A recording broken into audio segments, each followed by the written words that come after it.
Was I wrong for saying no to a last-minute, middle-of-the-night airport ride?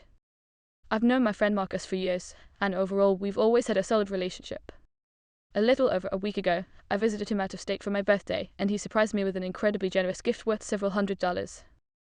I was genuinely touched by it and thanked him repeatedly, because it wasn't something I ever expected, and I know it came from a place of generosity rather than obligation. A few nights later, my phone rang in the middle of the night, jolting me awake around 3 a.m. I answered immediately because I assumed something was seriously wrong. Instead, Marcus asked if I could get dressed, hop in my car, and drive him to an airport that was nearly 2 hours away so he could catch an early morning flight. That would have meant a long drive there, turning around immediately, and getting back home close to sunrise after being awake all night. I said no, told him I couldn't do that on such short notice, and went back to sleep. Later that morning, I woke up to a message from a mutual friend telling me Marcus was furious with me for refusing. Apparently, he felt that after the expensive birthday gift he had given me, I should have been willing to help him out, especially since I didn't have plans the next day.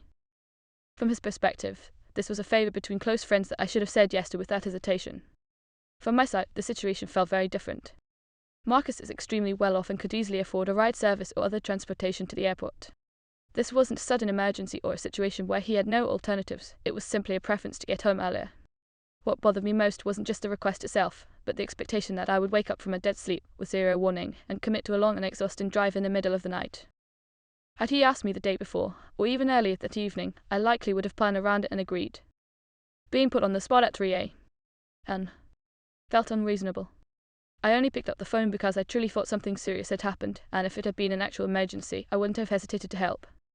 But once I realized it was about transportation that he could easily arrange himself, I didn't feel right about doing it.